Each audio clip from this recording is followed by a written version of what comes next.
are our greatest presidents? What lessons can the modern-day business leader learn from our 46 chiefs of state?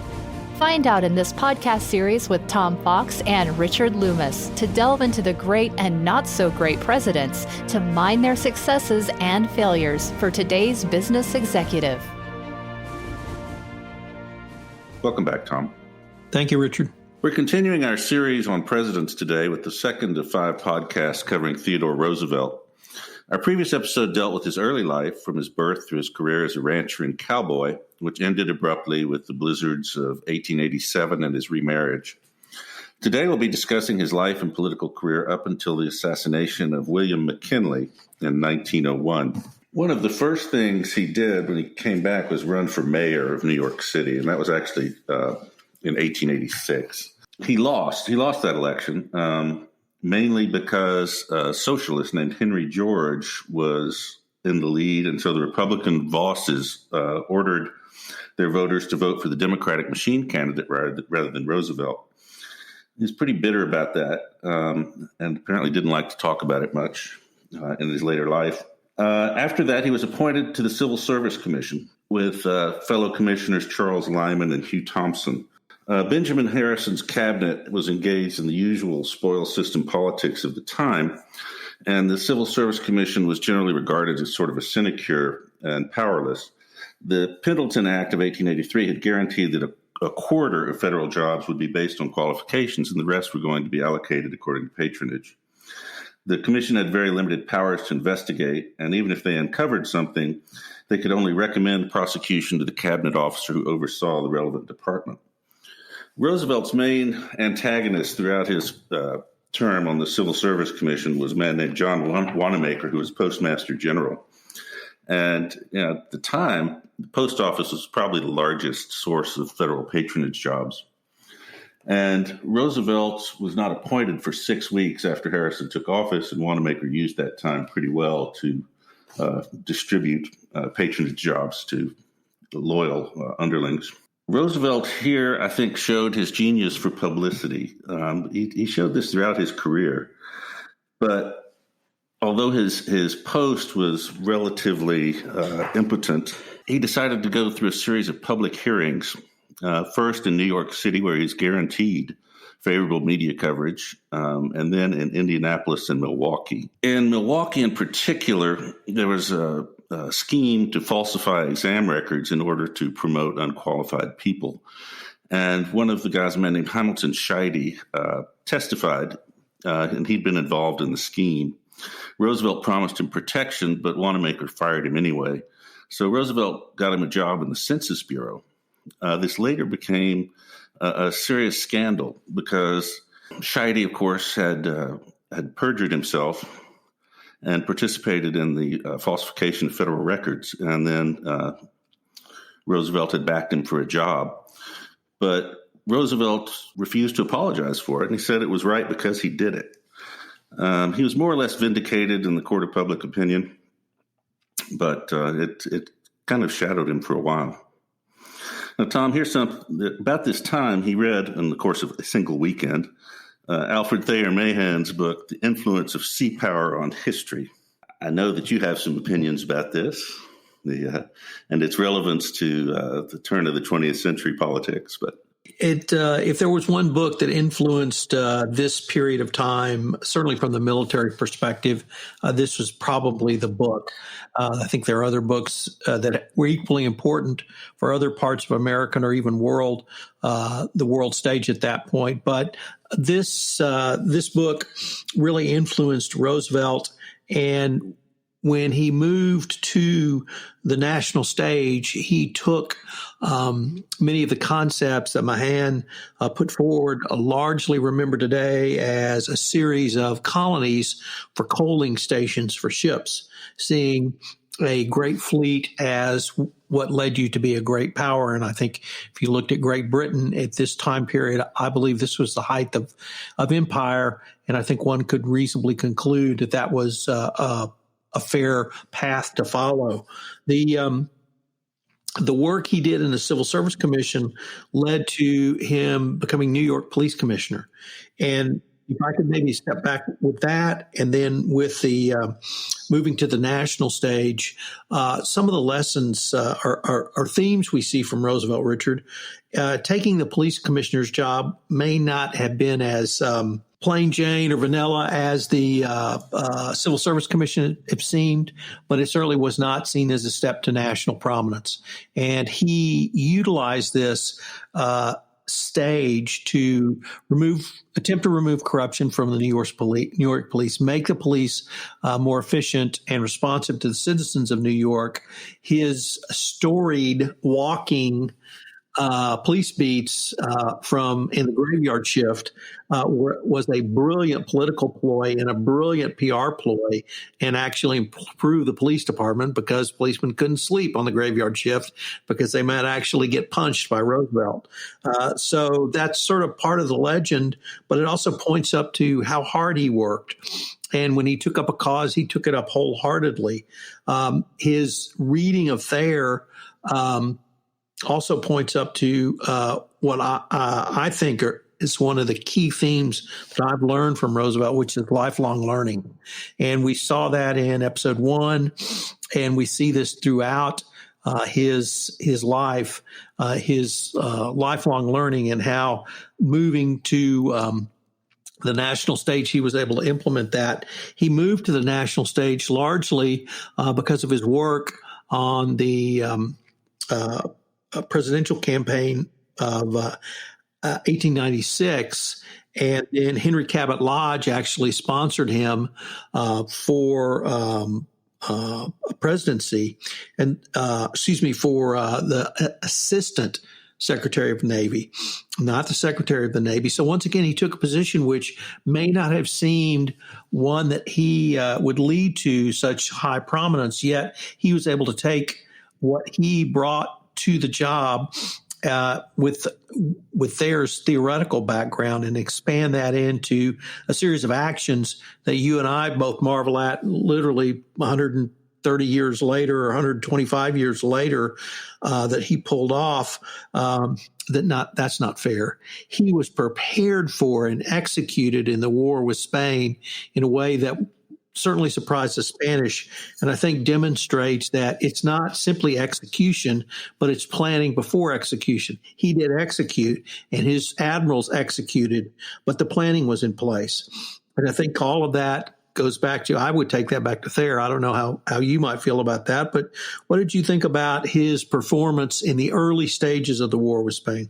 Well, I mean, it was phenomenal. And as you point out, I think his reading of Thayer led him to be prepared, and it was in the run-up to the war that he really proved his worth. He had engineered Dewey's command in the Far East Squadron because there was a more senior man who should have gotten the post according to protocol, and Roosevelt just sort of lost the letter for a week or two until he was able to get Dewey appointed to the post. The actual Secretary of the Navy seemed to take all this in stride, which struck me as kind of odd, but he may have recognized what sort of talent he was dealing with. And he was apparently fairly lazy anyway. So Dewey was stationed in Hong Kong and fully coaled up and ready to go. And as you pointed out, the coaling stations stationed around the world and the modernization of the fleet in general was all partly due to Roosevelt's work before the war. The Battle of Manila Bay, which was the total destruction of the Spanish fleet, I'd always thought was sort of the end of the Philippine campaign, but it wasn't. There was a land campaign that involved the capture of Manila. In August, the Spaniards surrendered to the Americans, which was a betrayal of the Philippine revolutionaries and caused us a great deal of trouble subsequently. I guess it was mainly in the Pacific that the Navy took the lead role. And then we moved to Roosevelt resigning his post as Assistant Secretary of the Navy to organize the Rough Riders. And this is obviously one of the legendary tales of Teddy Roosevelt, how he organized this himself. He went to the, I think it was the Drake Hotel in San Antonio, and had a few drinks and had a few drinks, took some horses into the bar, trained his men, equipped his men, got them to Cuba largely on the strength of his personal fortune and his name and his own willpower. But when you look at and it was not simply, I think it was something that he aspired to in his life, to be a military commander. I won't say he was the best military commander on the ground, but he did lead from the front. And that's something that another theme throughout his life. And he put himself with his men and did comport himself with honor in the land campaign and certainly with the Rough Riders. To back up a little bit, I think one of the striking things to me, there were 23,000 applications for a little over 1,000 spots in the Rough Riders. And Roosevelt was actually only the lieutenant colonel. Leonard Wood was the original colonel. But I think that shows his incredible popularity, which is something else we see throughout his career as a national politician, is that people just loved and admired him. And I think part of that was his just superhuman energy. But he certainly had just a level of charisma that was incredible. The actual land campaign, was fairly brief. The head was a 300-pound veteran general named Rufus Shafter. And Roosevelt said, not since the campaign of Crassus against the Parthians has there been so criminally incompetent a general as Shafter. The Spanish plan was basically to hold out until yellow fever and dysentery had killed off the Americans, which would have worked except for the fact that, thanks at least in part to the energy of Roosevelt and Wood, the campaign was over very briefly. A couple of other little incidents happened. They were short of food, and so he found out that there were 1,100 pounds of beans in a ship off the coast, and he went to requisition them and was told they were only for officers. And he said that his officers could easily eat 1,100 pounds of beans. He showed incredible courage. I think kind of overlooked that, but he actually did lead from the front, and it's astonishing he wasn't killed. He was mounted for the charge up Kettle Hill. The San Juan Hill was the second objective of the day, but it was remarkable the courage he showed under fire. Here again, we had another problematic issue where the Spaniards would surrender to the Americans rather than to the Cubans, causing hard feelings all around. After the Battle of San Juan, the troops were falling ill due to yellow fever and dysentery. And so the officers petitioned to be removed from Cuba after 7 weeks. None of the regular Army officers wanted to sign the letter, so Roosevelt signed the letter demanding that they be withdrawn and somehow managed to get it published before the commanding general even received it. But so the troops were withdrawn after only 7 weeks. But that really set a fire under his national prominence and led almost directly to his election as governor of New York. And so he comes back to the United States in 1898, I think in August, and is elected governor of New York in November of the same year. He holds that position for, I guess, a year and a half, up until the presidential election of 1900, which would have been the second term of William McKinley. It was interesting. There was a series of events which led to him becoming the VP on that candidacy, Richard. I think the VP died. He died in a way at a time that was so close to the election that they were able to maneuver him into becoming the vice president. Obviously, not understanding the consequences of their actions, the Republican Party, but he is now elected vice president. And some of the key leadership lessons from this phase of this life, Richard, I thought these are going to be themes that we reiterate throughout this series. But number one was when you talked about his defeat as the mayor of New York. You're right. It's not something he spoke about, nor is it really remembered as well today. But Shannon Briss, in her article that we've cited in the show notes, pick yourself up when you fall. And Roosevelt picked himself up and got Henry Cabot Lodge to help maneuver him into the Civil Service Commission and use that as a platform. From the article Leadership Hacks, find a cause. One of the things that clear themes we see throughout every one of these podcast episodes is Roosevelt would find a cause, and he would back that cause. And once he started with a cause, Katie barred the door. And then finally, his communication skills, Richard. We saw this, the beginnings of this in episode 1, but I really think you hit the nail on the head. His use of the media, his use of favorable media. I talked about the walking the beat in New York, and there may have been a tactical reason for that. There may have been a strategic reason for that as police commissioner, but there was certainly a PR reason. And he was able to communicate simply and directly by that action, and subtly or not subtly waking up sleeping police officers. Told a story, and he was able to communicate through stories. And Doris Kearns Goodwin cited his ability to do that as a key leadership lesson. Were there any lessons from this phase of his life that particularly struck you? I agree with those three. The pick yourself up when you fall was an interesting one because he had some personal tragedy about the same time that he joined the police commissioner board. Instead of running for mayor again, which he'd been encouraged to do, his brother Elliot, who was a raving alcoholic and a philanderer, and his wife both were wrapped up in a huge family scandal and had died. And so Roosevelt was in no position to run for mayor, but he opted to tread water and take the police commissioner job. And he turned that into, as you pointed out, a publicity springboard and established his credentials as a reformer. And oddly enough, his tenure there wasn't entirely successful, in that most of the people he tried to remove for corruption actually simply resigned with full pensions. But he was able to turn that into a win, mainly again through his shrewd use of publicity.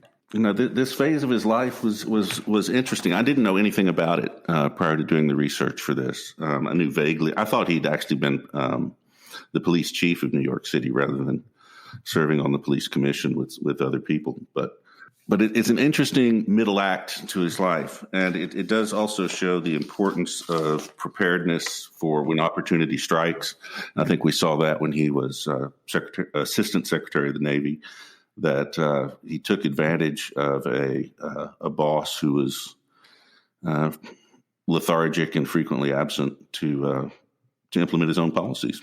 I have to say, the older I get, the more I appreciate the phrase, when preparation meets opportunity, luck arises. And we see that again and again in Roosevelt's life. And it's unclear to me if he was consciously preparing, but he was preparing. And that's what really leads me to one of the themes I want our listeners to take away from this entire podcast series of constant learning.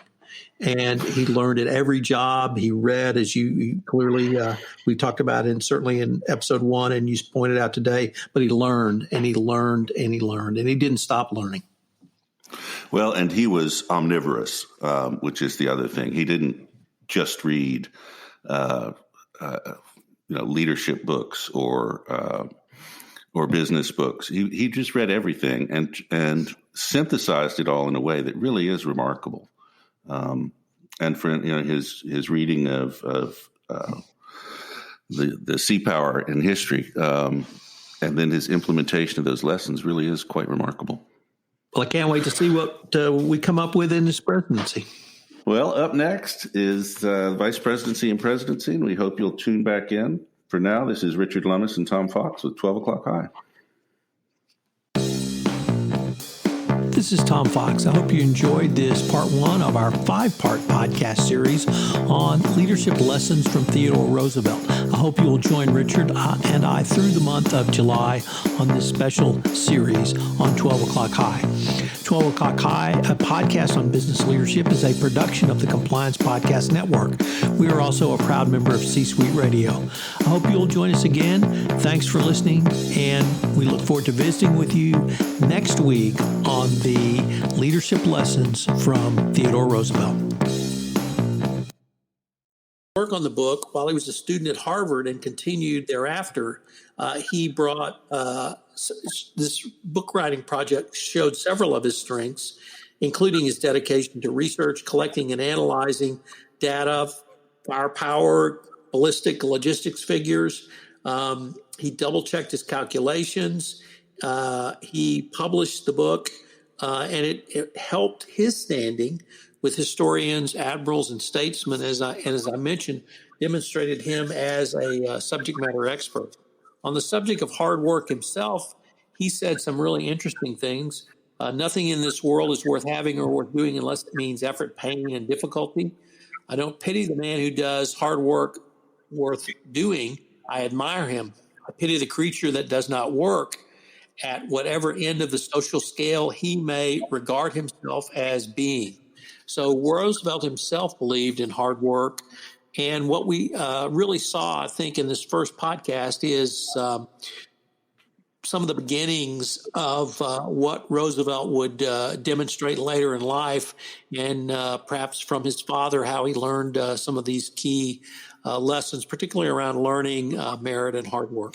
Well, and learning in particular, I think, I mean, you and I are both very interested, but one of the characteristics of his life was that he, as you said, it's estimated he read some 20,000 books over the course of his life.